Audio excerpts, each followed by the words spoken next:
when it comes to the raids, let's get into the raids. You have these police raids that are happening. So many things are happening in the country. Sure. Like there's so many things that are happening. You have Shadrach Sibia being raided. You have Senzo Mchunu.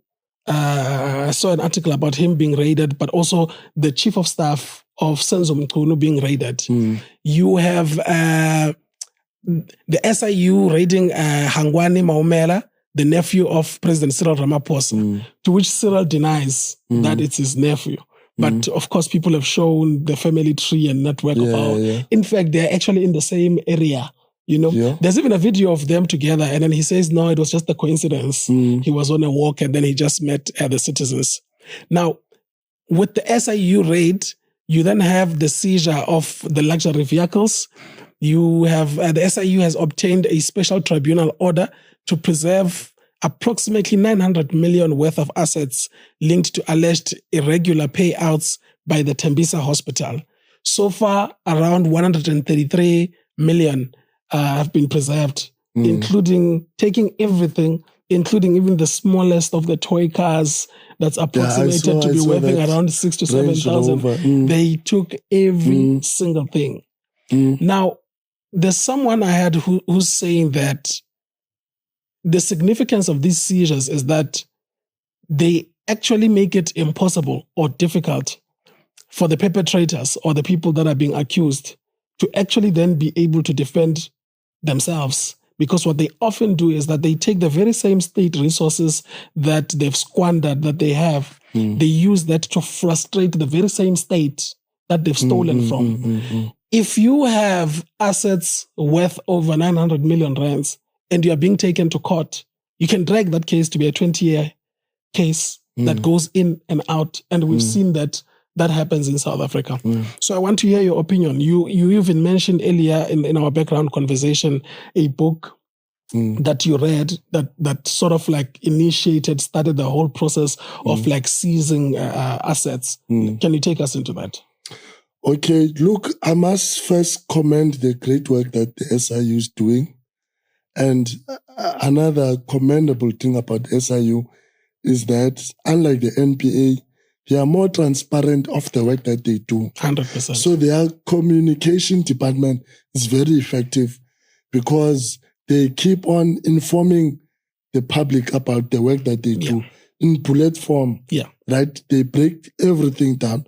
So on that score, like, I give them a 10 out of 10. Those people are doing a great job and we need to salute them. Secondly, it's a good thing that they have done these raids and then they've tried to get back some of that money. I understand that the money that was stolen allegedly is roughly plus minus 100 million. Already they've managed to get 133. Still, there is a lot left, but at least they've gotten something back. So that's a good thing. The book that you're referring to is a book by some lady called Marion Spark. I think she was a MK operative, Mkondo Wesizwe. Okay. Mkondo Wesizwe, not the MK party. MKP. And she was a comrade to Advocate Bulelani Ngcuka. Yes. Now, to those of you who do not know who Advocate Bulelani Ngcuka, Advocate Bulelani Ngcuka was the first NDPP National Director of Public Prosecution. So he was the person who was the boss of the NPA. The first one we had in the country. And through his work, they had scorpions. Yes. Today, a similar structure like scorpions is the Hawks. Yes.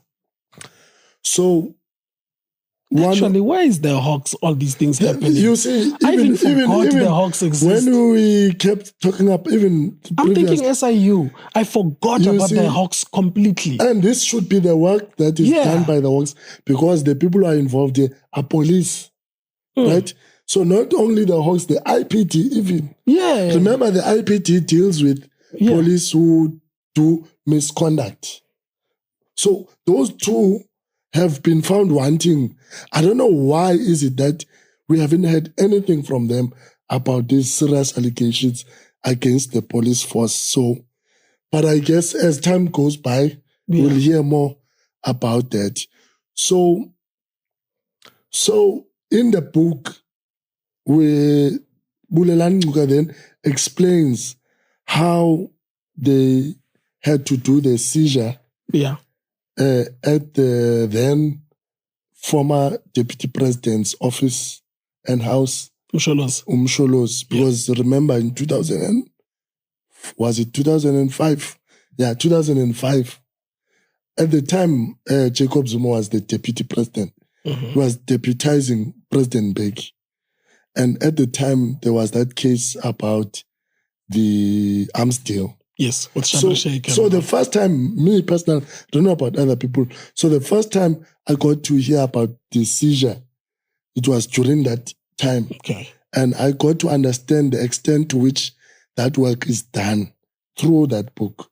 The name of the book is called The Sting in the Tail. So basically describing the scorpion. Oh, flip. Yeah.